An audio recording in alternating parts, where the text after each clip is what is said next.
pagi anak, pada pagi hari ini kita akan belajar tentang sistem periode unsur. Oke, kita awali dengan perkembangan sistem periode unsur. Nah, sistem periode unsur ini berawal dari triade de Beriner ya, di mana unsur-unsur yang punya sifatnya sama disusun berdasarkan massa atomnya dalam satu triade. Triade ini merupakan kelompok yang terdiri dari 3 unsur. Nah, seperti gambar di samping, unsur Li, Na, dan K ini mempunyai sifat yang sama ya. Pertubuhan kalsium, strontium maupun barium ini sifatnya sama sehingga dikelompok dalam satu triade. Oke, selanjutnya, nah yang kedua, hukum Octav-Newland. Nah, di mana unsur-unsur disusun berdasarkan massa atomnya dalam kelompok yang berisi 7 unsur. Sifat unsur yang berulang pada unsur yang ke-8. Nah, ini maksudnya ya. Hukum Octav-Newland ini menggunakan sistem tangga nada do, re, mi, fa, sol, la, si ya. Do, re, mi, fa, sol, la, si. Nah, dalam golongan do ini H, F, Cl dan sebagainya merupakan unsur yang massa atomnya meningkat ya, sifat-sifatnya sama ini ya. Do ini sifatnya sama, juga begitu pula dengan re ini, golongan 2 ini Li, N, K ini sifatnya sama sehingga digabung dalam satu golongan ya. Selanjutnya, nah sistem periode unsur Mendeleev.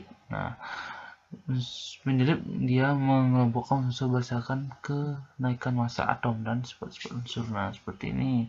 Golongan 1 ada Halinaka, merupakan golongan 1 dalam sistem periode unsur Mendeleev. Begitu pula dalam golongan 2 ada Be, Mg, Ca dan seterusnya ya. Selanjutnya sistem periode Moseley yang sering kita dikenal sebagai sistem periode unsur modern. Nah, sistem periode unsur Moseley ini merupakan sistem periode modern yang sering kita ketemui di buku-buku kimia ya.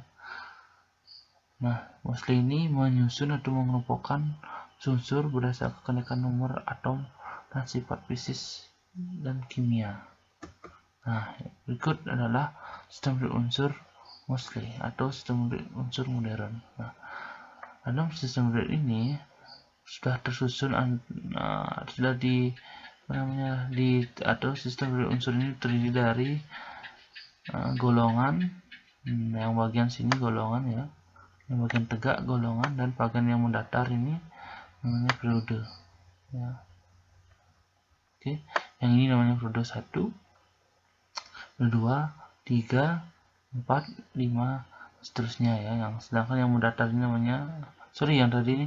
yang tegak namanya golongan ya, golongan 1A, 2A, 3A, 4A, 5A dan seterusnya. Yang mendatar ya, mendatar ini namanya periode 1, periode 2, periode 3 dan seterusnya. Nah, yang di sini namanya golongan utama. Yang di bawah ini adalah golongan transisi ya. Yang bawah 2 ini adalah golongan transisi. Ini adalah namanya lantinida, yang ini actinida. Yang bawahnya actinida, yang di atasnya lantanida. Oke. Selanjutnya elektron valensi. Nah, elektron valensi ini merupakan jumlah elektron pada kulit terluar. Oke, nah penentuan elektron valensi ya. Yang pertama bisa menggunakan konfigurasi elektron Bohr atau kulit atom, misalnya KLMNO. Nah, pada kulit K ini jumlah maksimal yang terisi pada kulit K ini adalah 2, yang R8, yang M18, yang kulit N32 dan U50 ya. K ini 2 maksimalnya, tidak boleh 3 ya. Misalnya contohnya, contoh seperti ini. Misalnya unsur O, nomor atomnya 8, berarti K nya harus 2 kita buat. Jalannya 6 ya, biar mau udah 8, 2 tambah 6, 8 ya. Itu pula yang F9, 2 tambah 7, 9, berarti kita harus buat K nya 2, sisanya 7 gitu. Dan juga 12, misalnya 2, 8, dan 2, nggak boleh kita buat 9 atau 10 sini. Kita harus ikuti dulu K-nya maksimalnya 2, kita tulis 2, L-nya maksimalnya 8, kita tulis 8. Terus begitu pula dengan M sisanya nih. Sisanya lagi 22 tambah 8, 10. Biar mau dia 12 kan 2 dia. Nah, untuk valensinya misalnya ini elektron valensinya ini kita lihat apa namanya, kulit yang paling terakhir. Ya, elektron pada kulit terakhir. Nah, elektron pada kulit terluar terakhir berarti ini ada 6. Angka 6 berarti valensinya 6. Ini 7. Dan terakhir solusinya juga 7. Itu pula ini 1. Oke. Contoh yang kedua. Nah, misalnya P15 bisa kita buat seperti ini. Buat dulu biar ingat, nanti udah hafal kalian boleh nggak diisi sebenarnya. Oke, kita buat saja seperti ini dulu ya. K-nya berapa? Maksimalnya 2, kita tulis 2 di sini. L-nya 8, kita 8 kan masih ada sisa kan. 2 tambah 8 10, sisanya biar mau 15 di 5 di sini. Oke. Berarti elektron valensinya atau EP-nya bisa singkat ya. Elektron valensi itu sebagai EP. EP-nya itu adalah 5. Nah, pula dengan 31. Nah, 31 GA ini kita buat KLM-nya dulu.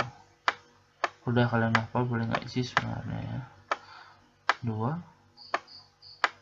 8. Habis itu baru 10 18 kan, M 18 baru 28. Tinggal lagi 3. Benar kan?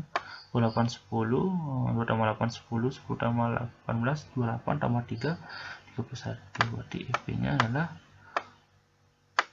ya 3 gitu ya, sesuaikan dengan sini. Itu kalau kalian udah hafal KLM nya boleh nggak diisi sebenarnya ya. Oke, selanjutnya ada cara yang kedua lagi, namanya menggunakan konfigurasi elektron outbow ya. Outbow udah pernah kita latihan ya, pernah belajar juga ya, dengan misalnya kalau subkulit terakhirnya S1 berarti nanti EP nya 1, lalu S2 nanti EP nya 2 gitu ya, dan seterusnya. Nah, ini juga kalau dia terakhirnya di P berarti ini ditambahkan dengan ini ya, yang di S2 ini tambahkan P1 jadinya 3. Begitu pula dengan ini ditambahkan juga ditambahkan. Nah, kalau D gimana sekarang? Nah, ini sekarang D. Nah, kalau ada terakhirnya D, nanti S nya ini ditambah dengan D. 2 tambah 1 3, 2 tambah 2 4. Itu pula dengan 1 ini nanti 1 tambah 10 kan 11 kita buat. Nah, 2 tambah 10 12. Oke.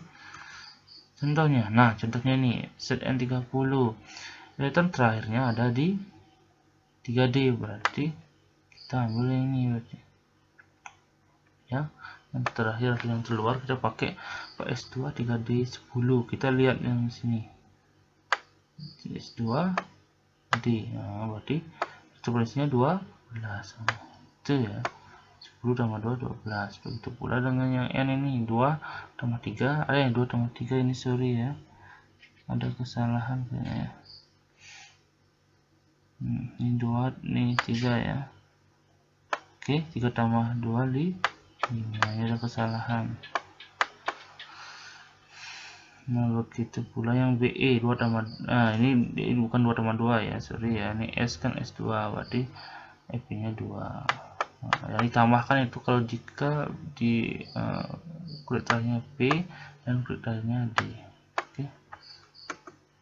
Nah, penentuan golongan dan periode. Nah, penentuan golongan periode ini berdasarkan jumlah elektron valensi dan jumlah kulit. Nah, untuk menentukan letak golongan, kita lihat elektron valensinya. Untuk menentukan letak periode, kita bisa lihat jumlah kulitnya. Misalkan contoh Li3 yang nomor atomnya 3, aplikasinya sebagai berikut. Ini kita menggunakan konversi KLM ya, konversi kulit namanya, kulit atomnya 2,1, berarti elektrovalensinya 1 kan, kita pakai nomor, golongannya berarti 1. Kita lanjutkan ke penentuan golongan dan periode. Baik, untuk menentukan golongan dan periode, kita bisa lihat. Oke, kita lanjutkan ke penentuan golongan dan periode.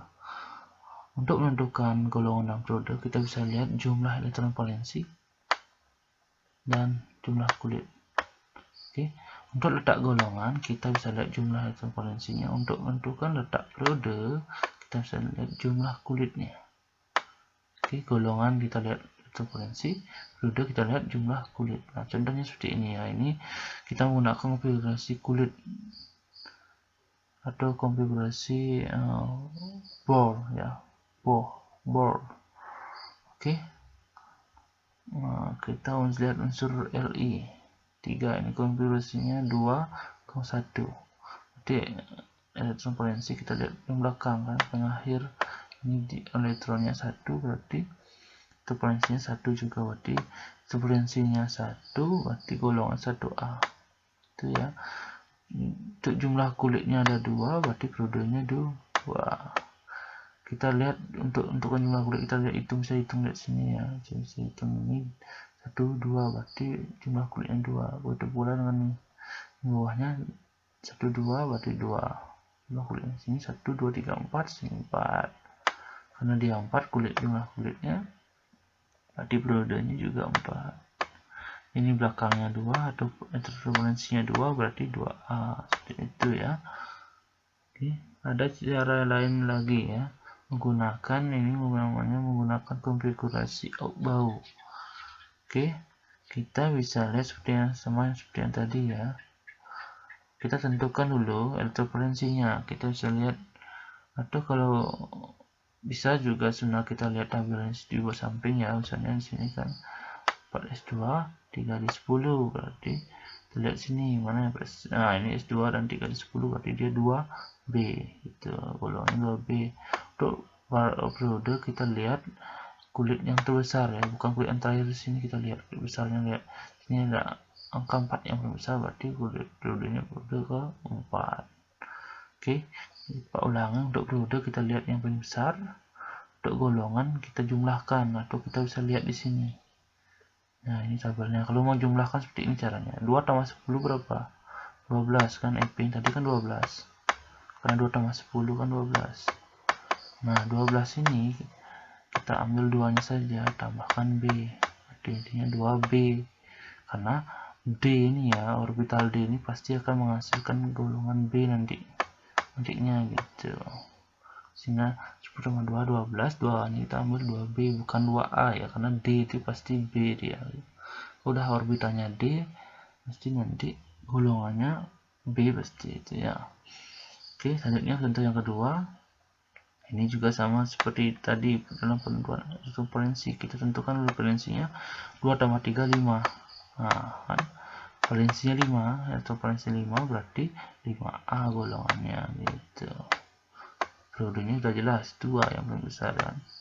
Itu ya. Atau kalau kalian mau menghafalkan boleh juga seperti ini ya, ini SP3A. Kalau S2 P1 D3, ini ditambahkan 2 tambah 1 3, 3A. Begitu pula ini di bawahnya 2 tambah 2 4, 4A.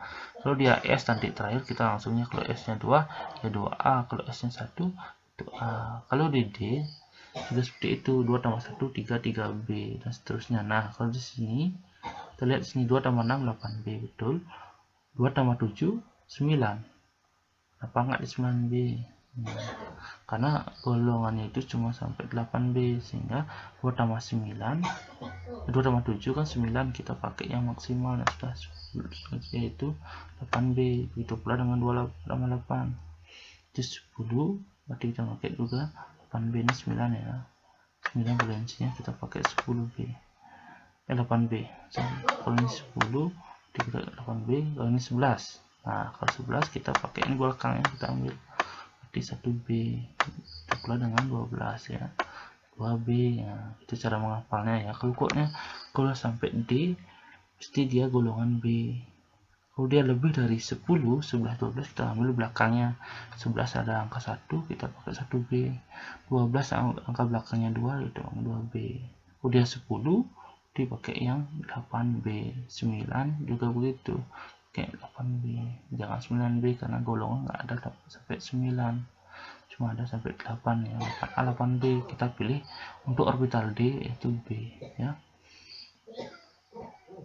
Oke, nah seperti ini ya tabel periode unsurnya ya. Kalau di S, nah di S ini dia pasti golongan 1A dan golongan 2A ya. 1A sini, 1A yang di sini 2A. Oke ya, seperti ini ya. 2A udah jelas ya. Nah untuk yang ini 1 ini artinya periode 1 dia, ini 2, periode 2, periode 3, periode 4 dan seterusnya ya. Nah yang hijau ini, nah ini orbital P nih. Orbital P ini pasti dia ada pada golongan 2A, 3A, 4A, 5A dan seterusnya. Yang kuning ini orbital D ya. Orbital D yang bilang tadi ya, yang kuning pasti dia golongan B nih. Nah, ini golongan A, ini juga yang hijau golongan A. Yang kuning ini golongan B. Nah yang di bawah ini orbital F. Nah ini namanya golongan transisi ya, lactanida dan actinida. Oke. Nah, sekian pembelajaran hari ini. Jika kalian belum paham tentang materi ini, bisa nanti tanyakan Pak lewat WA ya. Untuk hari ini ingat tugasnya dikerjakan ya, agar nanti tidak berurusan dengan BK. Oke. Sekian pembelajaran hari ini. Pak ucapkan terima kasih.